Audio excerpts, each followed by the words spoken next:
You are watching the Friday edition of Platinum Northwest TV News. Thank you so much for tuning in. I'm Philadelphia Mangoeng. Let's take a look at the leading top stories. First up, Northwest University's program Nurturing Future Animal Health Leaders for Food Security. And we take a look at the highlights from the opening of the Provincial Legislature. In the business news, massive international companies seem to be expanding in South Africa. And in the sports news, the Paris Olympic Games to be broadcasted for free. We begin here. The Northwest University's Faculty of Natural and Agricultural Sciences offers a comprehensive and well-structured animal health program. According to the university, the program is intended to revolutionize agriculture and food security in South Africa. With state-of-the-art facilities, students are well equipped to participate in disease control initiatives within the agricultural sector. Professor Mulunda Mwanza, the head of the Animal Health Department, emphasizes the program offers the necessary education for various career opportunities. The Northwest University has a veterinary laboratory approved by the Department of Agriculture. The faculty also has a fully equipped animal health hospital offering surgery, dentistry, orthopedic, radiology, endoscopy, and sonar services. In other news, yesterday, Northwest Premier Lazarus Mokgotsi delivered the official address of the opening of the Provincial Legislature at the Mabatu Stadium parking lot. Mokgotsi spoke about the continuing of the Tunsalirole project. Let's take a look.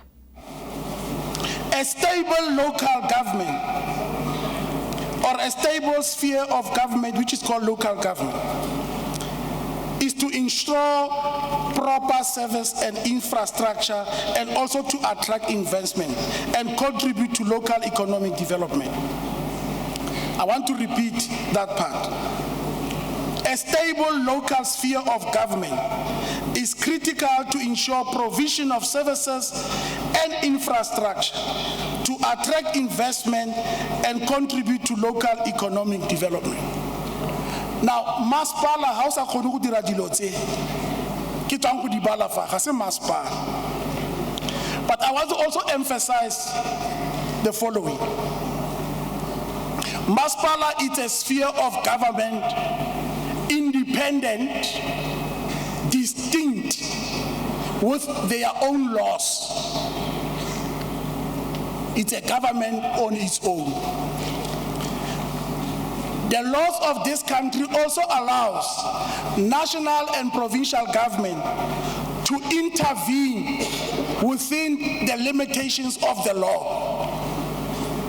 Now, once we understand that municipalities is a sphere of government, that's why some municipalities, they take even the provincial government to court, because at times they feel we are overstepping into their territory. But we've got a responsibility as government.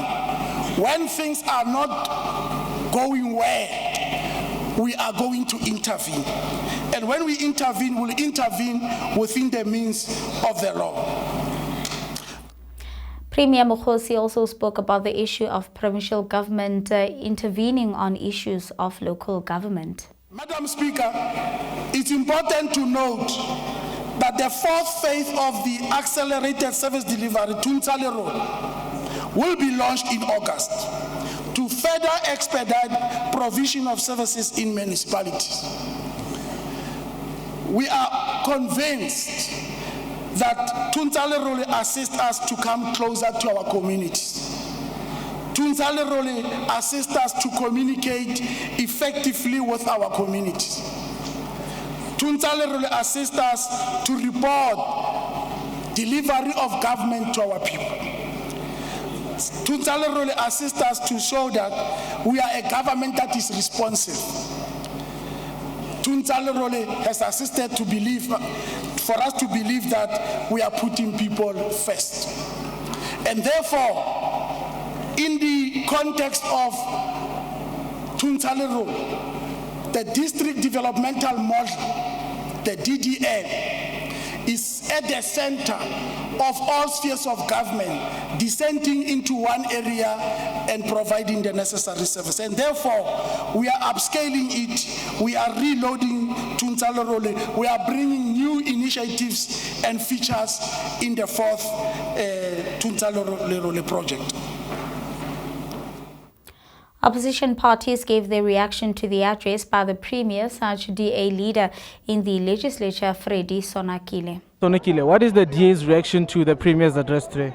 I think it was a very ambitious State of the Province address. Ambitious in that there are things that we know from the speech itself are not going to materialize. I've been doing calculations every time when he mentioned numbers, and I think he mentioned about 52,000 jobs for young people. I think that is overly ambitious, but it's something that as an opposition party we are going to be guarding and looking at. There were moments in the speech that we really welcomed, like him saying that they're going to be creating a Northwest Development Fund. You know, he's saying that that fund is going to be used to ensure that there's economic activity in the province. Our only worry with a fund is that is it going to be audited real time? Because we are going to be guarding against that. We've seen in the previous years with COVID funds and everything that every time when there's a fund that is being created, there needs to be strong monitoring against that funds.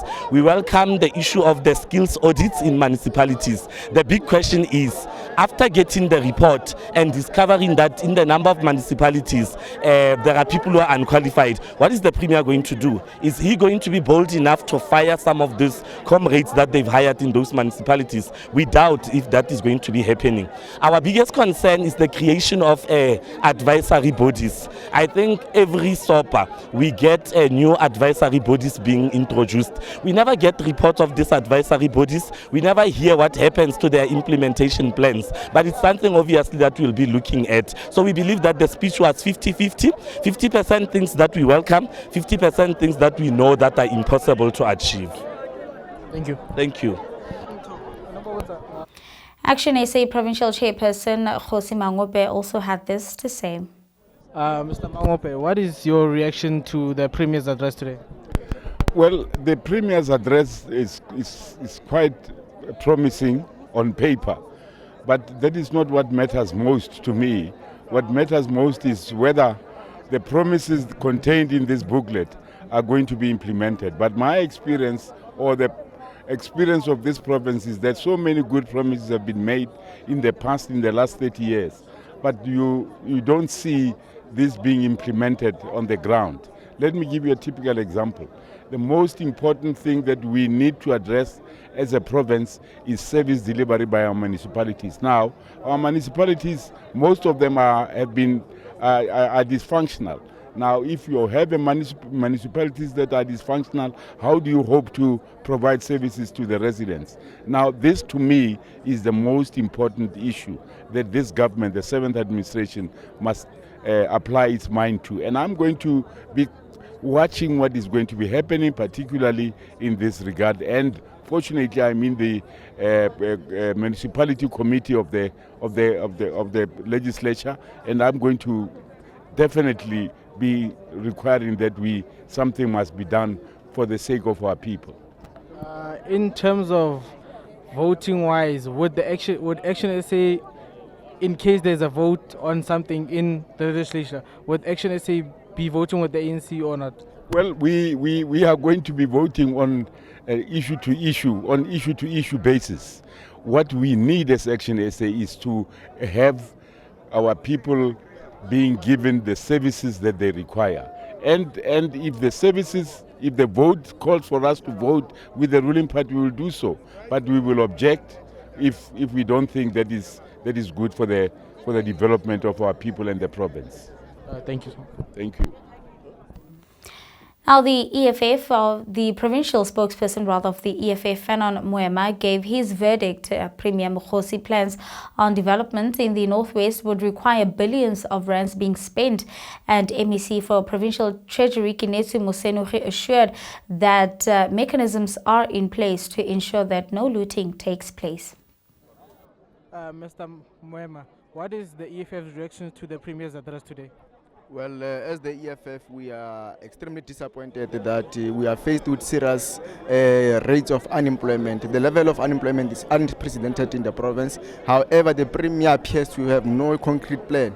You listen to the opening of the legislature today. His address can tell that there's no precise plan in terms of what the government will do to ensure that we eradicate poverty, inequality, and unemployment. It's just theories and meetings that are just going to have without a clear strategy to say this is what we're going to do. For instance, one, he speaks about tourism suffering, because of the rain and so forth. However, he doesn't speak that among other things that affect tourist attraction is because we don't have infrastructure. Secondly, we don't have road infrastructure. Secondly, we don't even have airport that is functional. So how are we going to even attract tourists? Tourism is one of the areas where you can create a job. You can create more jobs. But secondly, areas like Bujanala, they are identified as the key role players when it comes to mining, when it comes to job creation. However, there's not much investment in terms of technical skills such as engineering, where we can produce a lot of graduates, human resource that can assist in that particular regard, that is employable. So it appears that we don't have a government in the province, and the office of the Premier is at the center of government, yet it appears to have no precise plan in terms of what must happen in the province. The Premier spoke on 27,000 job opportunities that might be available. Do you doubt that? Without that, it happened. If you are to listen to the previous SOPA, they spoke on the same issue. 12 months later, actually a few months later, there's nothing that is happening when it comes to that particular area of job creation. It's just a story, it's just an empty rhetoric. When they are saying they are creating jobs, they will be telling you about your EPWPs. EPWP, they are just reducing it into some a petty job where people just pick up papers on the streets, while they're supposed to even convert that into a real job opportunity. Sometimes they are saying they are creating jobs, while they are speaking to actually 12 months, 6 months contract that lapse. That is not sustainable. So our people cannot survive on 12 months job opportunities. We need real jobs that are dignified, that can give dignity to our people. Thank you. Thank you. MEC, what is your reaction to the Premier's address today?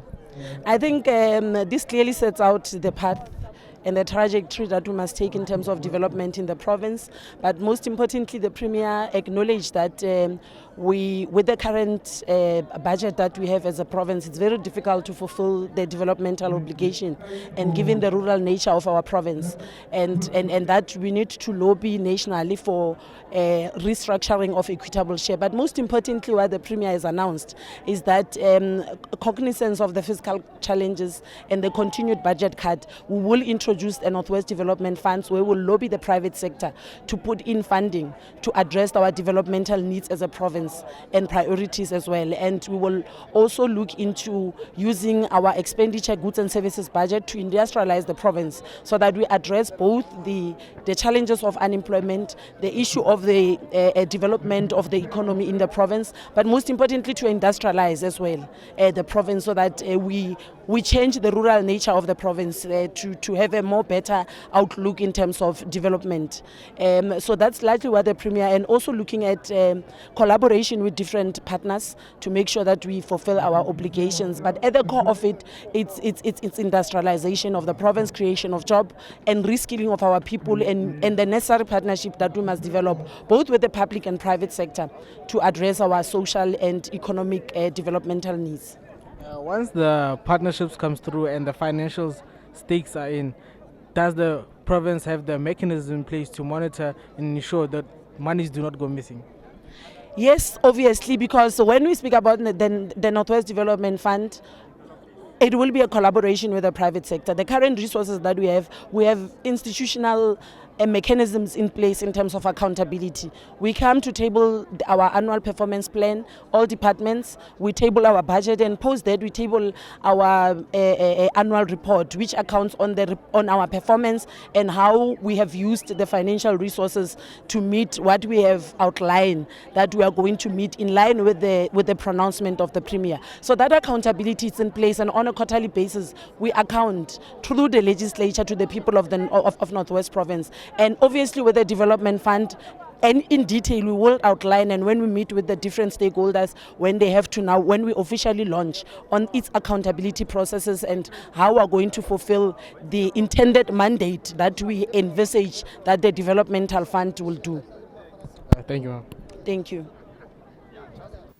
In more news, embattled former Arts and Sports Minister Zizi Kodwa has resigned with immediate effect as a Member of Parliament. In a statement issued on Thursday afternoon, the African National Congress said that he tendered his resignation to the party Secretary General Fikile Mbalula on Wednesday. Kodwa is facing a series of corruption charges linked to state capture corruption. He is accused of receiving kickbacks from former EOH CEO Jehan McKay to the tune of more than 1.6 million rand during his stint as the ANC's national spokesperson. The former minister stepped down from his job when he was charged in June. And to this now, President Cyril Ramaphosa says the appointment of Justice Mandisa Maya as the new Chief Justice is a milestone after she made history as the first woman to head up the judiciary. Ramaphosa's office announced Maya's appointment on Thursday night. The current Deputy Chief Justice Maya will take over from Chief Justice Raymond Zondo when he retires from office at the end of August. Maya had no competitors when she was interviewed for the job early in 2024. The spokesperson for the presidency, Vincent Mangoeng, said that Maya has the backing of the Judicial Service Commission and leaders of political parties.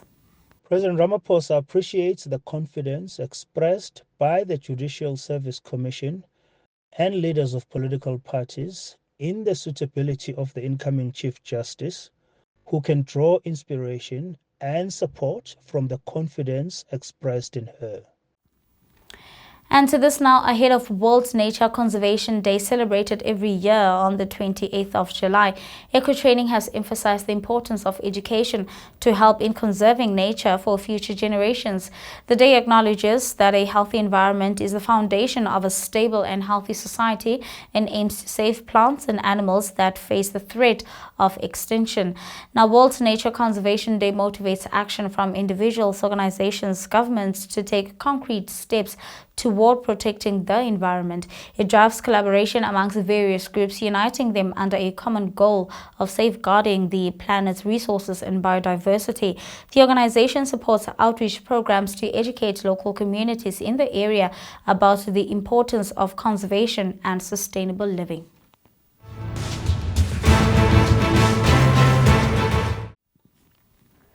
Moving on to international news now, Venezuela's government opposition have closed the official presidential election campaign period with demonstrations of support that drew thousands of people on the streets of the capital, Caracas. Now, President Nicolas Maduro, who is seeking a third term, appeared on Thursday before supporters on a huge stage set up on one of the city's main roads and rallied attendees with musical intermissions and dancing that prepared his speech. Maduro won last week of a bloodbath if he was to lose, comments that drew criticism from Brazilian President Luiz Inácio Lula da Silva. Maduro is being challenged by former diplomat Edmundo González Urrutia, who represents the resurgent opposition, and 8 other candidates. And with that, let's now take a look at the business news.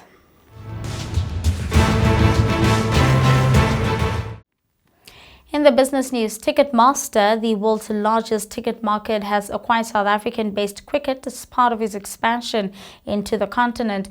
Ticketmaster said that the purchase of the local event and festival ticketing player will support the rapidly growing live event market in Africa. Ticketmaster launched in South Africa back in 2022 and already serves several South African festivals, sports, music, theatre and venue clients. Ticketmaster said that the partnership with Cricket, known for its self-service platform and even organizer tools, will add to the success by offering resources for events of all sizes, from small clubs to stadiums. And that's all from the business news. Up next, we wrap up with the sports.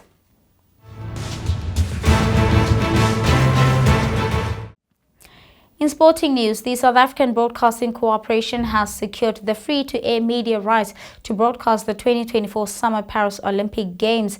This agreement, granted by the International Olympic Commitment in 2017, also included broadcasting rights to the Winter Pyeongchang 2018, the Tokyo Olympic Games, Winter Games Beijing 2022.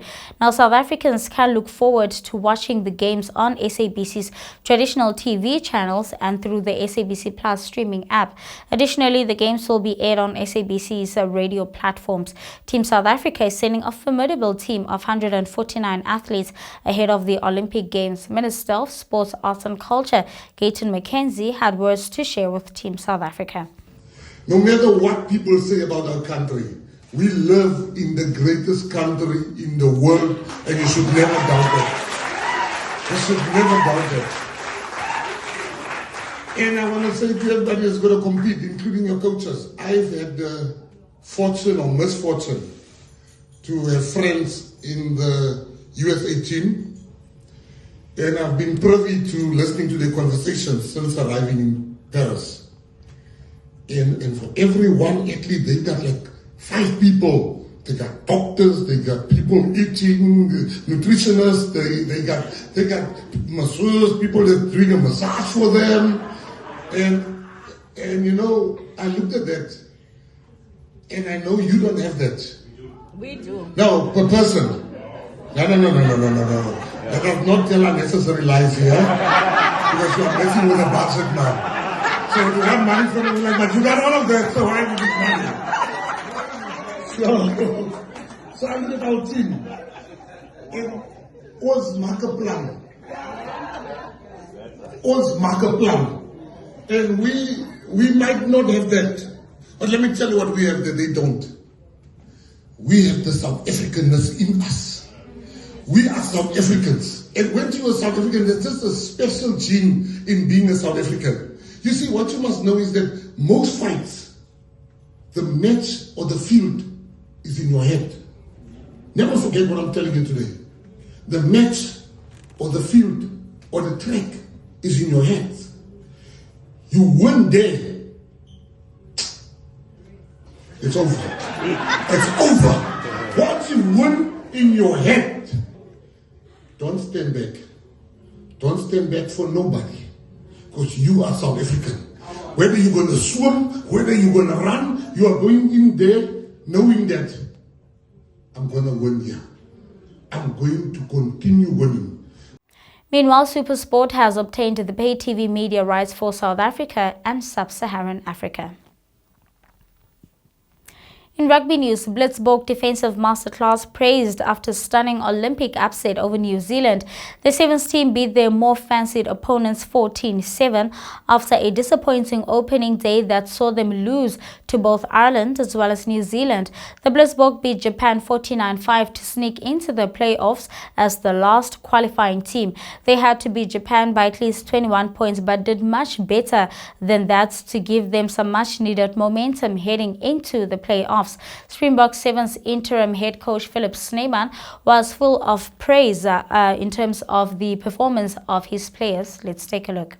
I said before the game when the guys made it to the quarterfinals, I said, gents, it's time to start believing because from the get-go, I didn't say it out loud, but I truly believe in these guys, and yes, they won. Tonight, the defense system worked really well, and then when we had ball in hand, we capitalized, and we even left 1 or 2 tries out there, and it still wasn't perfect, but just the way the guys fighted for the system, fighted for that jersey, and fighted for the whole of South Africa. I'm really proud of them, and they deserve to be in the semi-finals. Yes, I think it all started this morning. Last night, the chips were down. Some hard talks inside the circle. But the guys managed to turn it around, and to be honest, we didn't play all bad on day one.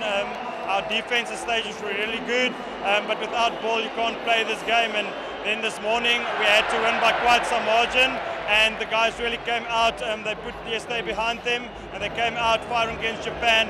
And I don't have any words how proud I am of the guys in this last game against New Zealand. Yes, definitely, but that's not our focus. We always say we'll have a look at ourselves. Like I said, there's still plenty of mistakes. Yes, we're happy with the win tonight, but we'll go and have a look at our mistakes and make sure we even be better when it comes to the semi-finals. I think the off day came at the right time. So one off day to recover, to look at ourselves, to regroup, refocus, and then only the next game in front of us. Now, it's a win that will see them contest for a medal when they face France at 3:30 on Saturday in the semi-finals of the tournament. And that's where we're going to have to leave it for this week. Thank you so much for watching. I'll be back again tomorrow evening. Till then, good night and take care.